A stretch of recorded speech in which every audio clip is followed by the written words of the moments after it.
Right, so I want to make this video to basically make another video about kind of similar to the last video I made. And why I want to do it is I think this point is very important enough that I didn't want to make multiple videos about it. In that I didn't really get into it as much as I would have wanted, basically. But this is the whole thing that Tim Pool brought up on his YouTube channel. I think it was 3 or 4 days ago now. And I made a video about it a couple days ago. So, and this is the chart showing the left going very far to the left and the right only going slightly to the right. In that, especially in Canada and I think in the U.S. too, it's pretty common. Well, even in Europe, it's common everywhere, but it's to differing degrees. You have people on the left, namely Justin Trudeau is a good example, claiming that the far right is this very concerning, political faction that's going on nowadays, and that charts like this basically show that the far right nowadays is only slightly further to the right than, or to the what the far right would have been about 20 years ago, or whatever this would be, almost 30 years ago now. But it's important because you have these people on the left, and I mean, I think everyone other than the far left knows that they're wrong, but it's important because we have these people that claim to be centrist, whether they're center left, center right, and they think they're doing it because, or they'll always cite that, oh well, both sides have gone way off the deep end, and I want to be this, quote unquote centrist, and that both the sides haven't gone off the deep end. It's only really the left. And personally, I think that there's a lot of arguments that you could make against a lot of the center right people. I think center left, I mean, I would disagree with it, but I understand it. And that being in the center, I don't think it's really getting people anywhere. I think on the right is good. I think there's a lot of people that the left would consider to be far right, even though they're not far right, that are very good.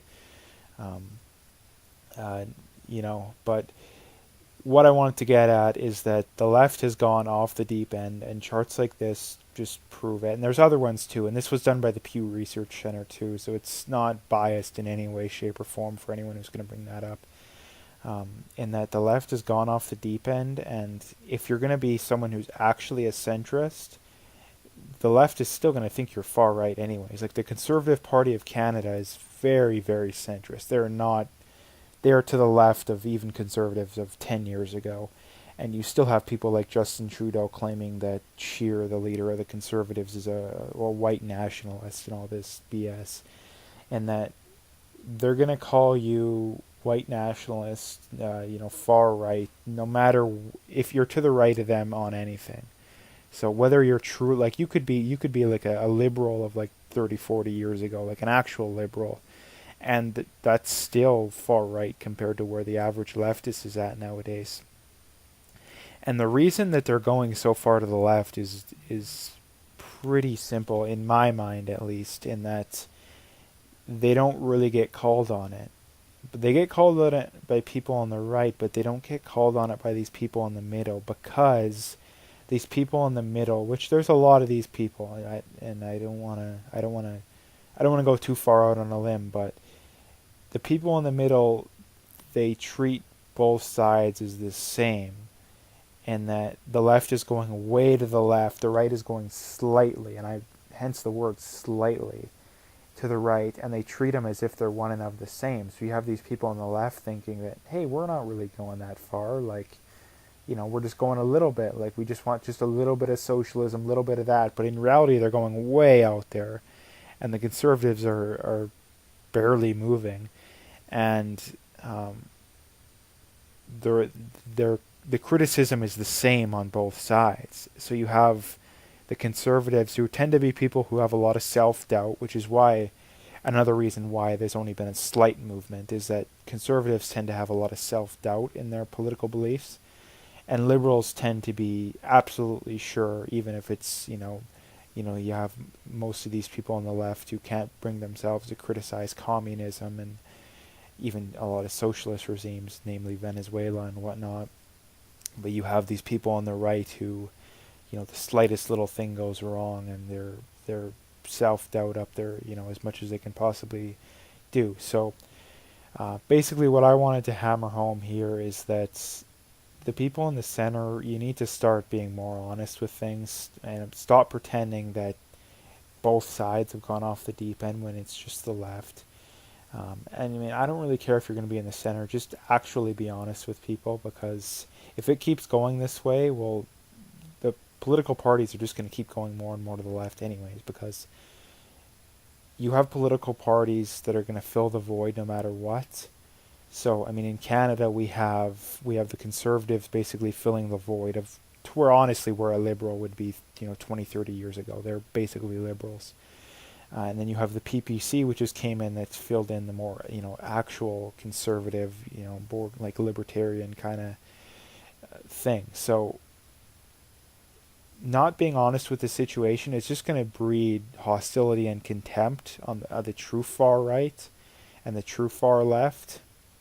I mean, the far left is doing it regardless, but what I would say is that you got to really be more honest with people, and not pretend that both sides have gone off the deep end. And people on the right need to be more, a little more brazen, a little more, willing to stand up for your beliefs, because being so, for lack of a better word, conservative and not willing to stand out, it really isn't getting us anywhere. Like I said, for the people on the so-called moderates or centrists, is that the people on the left, namely the far left, which is a very growing number of people, the far left is no longer this fringe group that has like 10% support. You got a guy like Bernie Sanders, who's a far leftist, who's got 25-30% support on the left in their presidential whatever you want to call it coming up later soon. And that we can't afford to, the centrists and the people on the right can't afford to keep putting this issue off.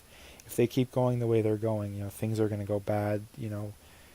Canada, the U.S., Europe is already starting to kind of go down the deep end, and that start being more true to your beliefs and stop pretending that the both sides have gone off the deep end. So that's about all I wanted to talk about as far as this video goes. I thought it was definitely worth another video, because this is something that's very important. And people on the far left, namely on the left, they're never going to acknowledge these stats. They'll claim they're biased even though they're not biased. All that stuff. All I'm trying to get to is the people in the middle and the people on the right. These charts definitively prove this whole idea that both sides have gone off the deep end. I hear this all the time, and people who claim to be in the middle, and that it's not true. It's simply not true. The left has just gone way further to the left. So that's about all I had as far as this video goes. If you'd like to, make sure to hit that like and subscribe, and stay tuned for more.